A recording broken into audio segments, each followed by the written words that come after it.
हाय नमस्ते। आप देख रहे हैं मसाला बैट्स। आज की ताज़ा तरीन खबरों में आपका स्वागत है। सीएए लागू होने के बाद विपक्षी दलों के हंगामे के बीच सीजीआई डीवाई चंद्रचूड़ के बेटे अभिनव चंद्रचूड़ का एक वीडियो वायरल हुआ है, जिसमें वो इस कानून पर कई सवाल खड़े कर रहे हैं। थोड़े ही पल में वीडियो की तरफ ले चलूंगी, वीडियो में अंत तक बने रहिए।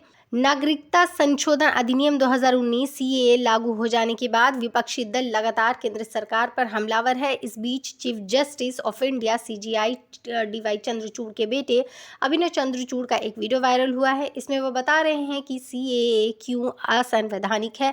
वीडियो में अनुभव ने तर्क दिया कि सीएए असंवैधानिक है क्योंकि इसमें यहूदियों को भी नागरिकता देने की बात को शामिल नहीं किया गया है। अभिनव चंद्रचूड़ भी पेशे से वकील हैं। हालांकि उनका ये वीडियो आज का नहीं है बल्कि साल 2020 का है।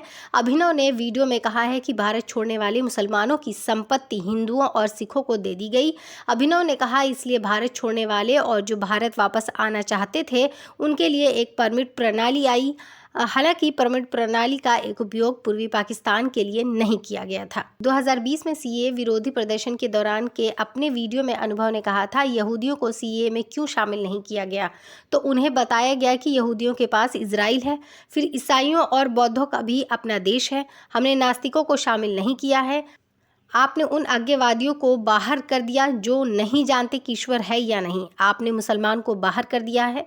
अभिनव चंद्रचूड़ बॉम्बे हाई कोर्ट में प्रैक्टिस करते हैं। वह अक्सर अपनी किताबों और लेखों के लिए सुर्खियों में रहते हैं। अभिनव चंद्रचूड़ ने भी अपने पिता की तरह ही हार्वर्ड लॉ स्कूल से एलएलएम किया है।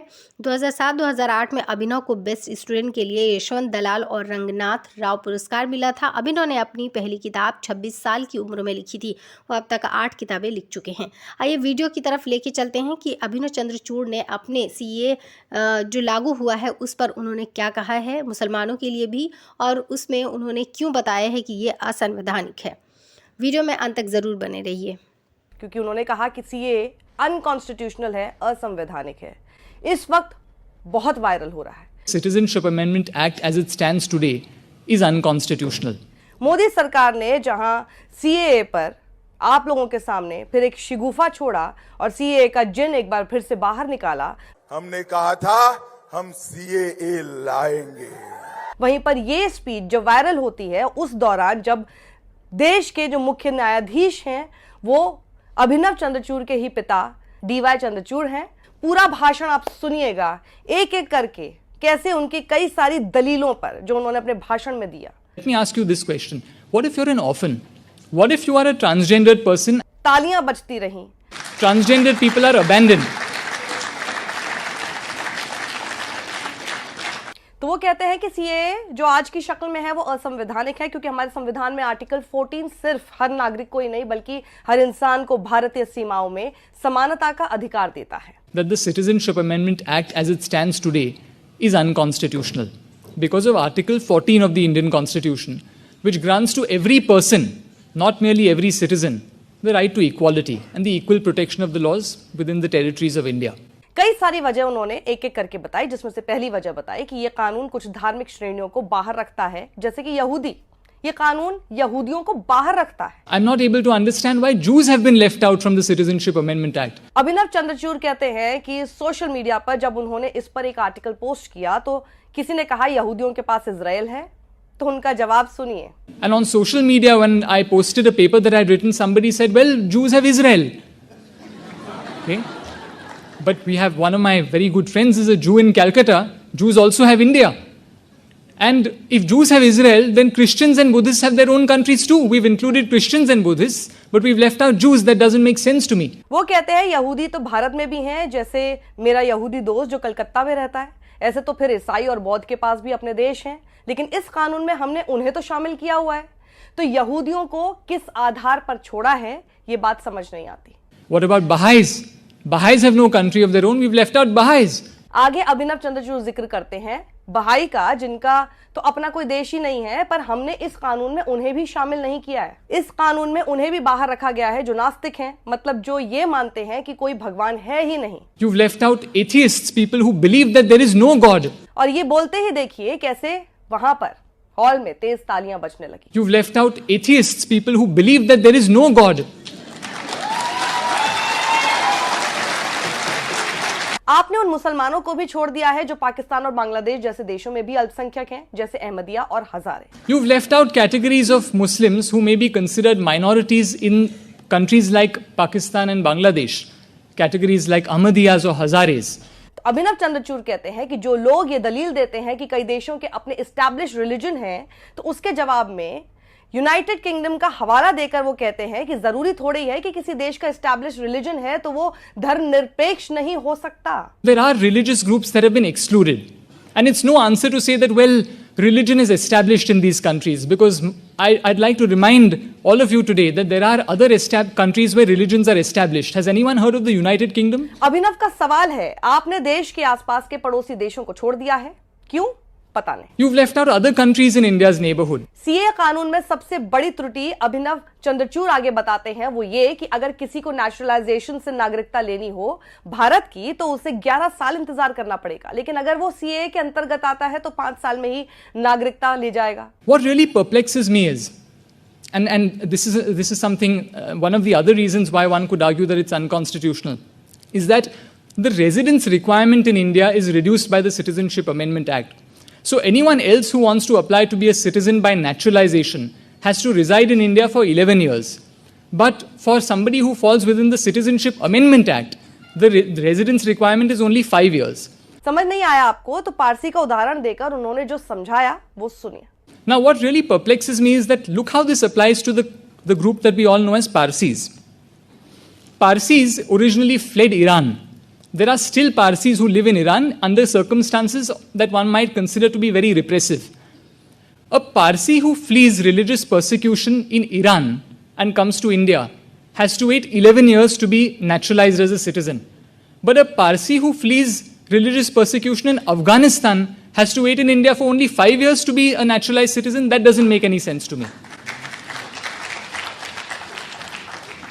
वो आगे कहते हैं कि ये सीए असंवैधानिक क्यों लगता है, उसमें एक कारण इसकी कट ऑफ डेट है। कट ऑफ डेट है 31 दिसंबर 2014, यानी आम चुनावों से पहले अगर मैं 18 साल से एक दिन भी छोटा हूं तो मैं वोट नहीं कर सकता।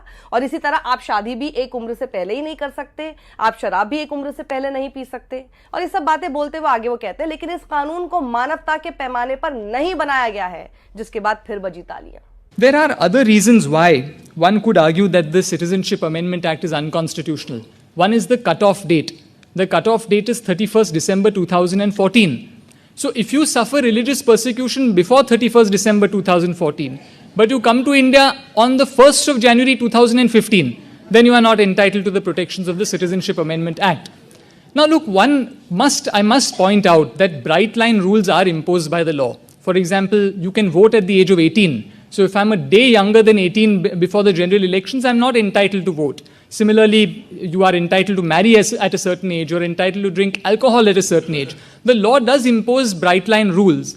But here the bright line rule that has been imposed seems to undermine the ostensibly humanitarian objective of the law, which is that if you want to...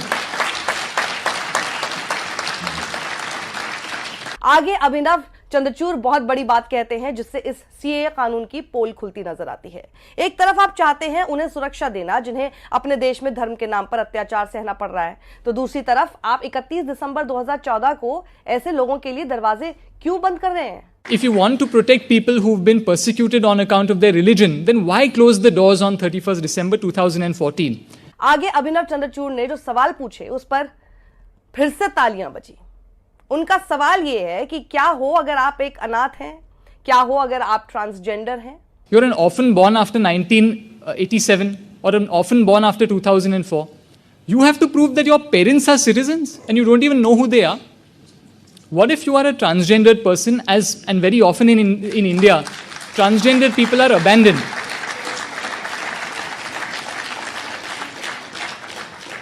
Transgendered people are abandoned at birth. Again, you don't know who your parents are. How do you establish that your parents were Indian citizens? है ना एक वाजिब सवाल। अभिनव चंद्रचूड़ आगे एक श्रेणी का जिक्र करते हैं जो यूएस में होती है जिसे कहते हैं dreamers. Apart from that, let me tell you about a category that in the US would be referred to as dreamers. आगे उदाहरण उन बच्चों का रखते हैं अभिनव चंद्रचूड़ जो भारत में पैदा नहीं हुए पर अपने माता पिता के साथ भारत तब आए जब वो 2 या 3 साल की उम्र के होंगे। फिर अगर आपके माता पिता इलीगल तरीके से बॉर्डर क्रॉस करके आ जाते हैं तो आपकी गलती नहीं है ना? ये सवाल, इसका जवाब कोई देगा? Let's assume that you are actually an illegal, you know who your parents are. Your parents are both illegal Bangladeshi immigrants in India. They both came to India, they crossed the border illegally, they came and they settled down in Maharashtra, and you were born in Maharashtra. Now I ask you a question. Is it the fault of that child being born in India? Is being born a crime? Now that child did not come here illegally. That child has only known India as his or her homeland. Is it fair to now deport that person to a country that that person has never known, or to jail that person simply for the crime of being born in India?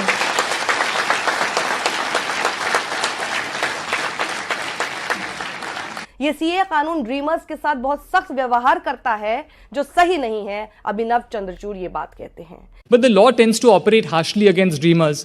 इस वक्त CA का शिगुफा, CA का जिन जब आप लोगों के सामने खोल दिया गया है, कई लोगों का तो ये कहना है कि इलेक्टोरल बॉन्ड्स पर जिस तरह की रूलिंग आने वाली थी उसका इंतजार किया जा रहा था, और जैसे ही वो आया तो फिर पूरा ध्यान भटकाने के लिए सीए का जिन आप लोगों के सामने लाकर रख दिया गया, ताकि पूरा नैरेटिव गोदी मीडिया में भी पूरे दिन डिस्कशन सिर्फ सीए पर होता रहे। इलेक्टोरल बॉन्ड्स पर जो फजीहत सरकार की हो रही है और जिस तरह की जवाबदेही एसबीआई को भी देनी पड़ रही है, वो सारी बातों पर आप लोगों का ध्यान ना जाए। लेकिन इसी समय पर एक बार फिर 2020 का, यानी 4 साल पुराना, जब पहली बार सीए का जिक्र किया था सरकार ने कानून लाने को लेकर, उस समय पर जो एक स्पीच अभिनव चंद्रचूड़ ने दी थी, वो आज सबसे ज्यादा वायरल हो रही है। ऐसे दौर में जब हम लगातार सुप्रीम कोर्ट में उनके पिता सीजेआई डीवाई चंद्रचूड़ को सरकार से सही और वाजिब सवाल पूछते हुए देख रहे हैं, वहीं पर उनके बेटे ने भी एक वकील होने के नाते सही दलीलों के साथ देश के सामने यह बात रखी कि आखिर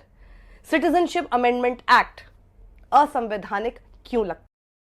3 देशों से लाए गए लोगों को सरकार किस तरीके से उन्हें यहाँ रखेगी, उन्हें क्या चीज़ें प्रोवाइड करेगी, किस तरीके से घर देगी, कहाँ ज़मीनें देगी, जब अपने ही देश में किसान बॉर्डर पे बैठे वहाँ पर जो है प्रोटेस्ट कर रहे हैं, और रोज़गार लेने के लिए लोग, बेरोज़गार लोग प्रोटेस्ट कर रहे हैं। और भी इस देश में बहुत मसले मसाइल हैं जो मोदी सरकार हल करने की जगह पे इस सीए लागू कर रही है, वो भी उस समय जब चुनाव सामने है। लोगों को उलझाने के लिए सीए ठीक चुनाव से कुछ दिन पहले लागू किया गया, और एसबीआई का जो घोटाला है, उस सुप्रीम कोर्ट ने उसे 24 घंटे के अंदर ऑर्डर दिया था कि वो दस्तावेज़ पेश करे। उसको छिपाने की वजह से, क्योंकि इनके जो अंधभक्त हैं वो कहीं गुमराह ना हो जाएं, कहीं उन्हें सच पता ना लग जाए, इस वजह से जो है इन्होंने सीए लागू किया कि जो है लोग इस तरफ ज़्यादा आएंगे, क्योंकि हिंदुत्व राष्ट्र बनाने के लिए बहुत सारे लोग चाहते हैं कि हिंदुत्व राष्ट्र बने। इस वजह से जो है उन्होंने ठीक ऐसे समय पे लेकर आए कि जहाँ पर दोनों चीज़ें चल रही हैं, एक ढक जाए और एक ऊपर आ जाए। जाहिर है सीए के तहत लोग, बहुत ज़्यादा लोग चाहते हैं कि जगह जगह अलग अलग जगहों पर जश्न मनाए गए हैं कि सीए लागू हुआ है, हमारा देश एक हिंदुत्व राष्ट्र बनेगा। और वहीं एसबीआई के जो घोटाले हो रहे हैं, किसको कितना चंदा गया है, सबसे ज़्यादा चंदाखोर कौन है, इस बात को छिपाने के लिए पूरी सरकार लगी हुई है। सबसे ज़्यादा महंगे वकील को हायर किया हुआ है। इतनी मेहनत सरकार कर रही है इस चीज़ को छिपाने के लिए, तो आप सोचिए कि उसके अंदर कितना घोटाला होगा कि ऐसे मौके पे सीए लागू किया गया जहाँ पे लोग बट जाएं। इस पर आपकी क्या कुछ राय है, प्लीज़ कमेंट बॉक्स में ज़रूर बताइएगा। मिलते हैं किसी नई पेशकश के साथ, तब तक के लिए इजाज़त दीजिए, और वीडियो अच्छा लगे तो लाइक, शेयर, सब्सक्राइब, सपोर्ट ज़रूर करिएगा। इसी के साथ बने रहिए मसाला बैट्स पे अन्य खबरों के साथ। तब तक के लिए नमस्कार।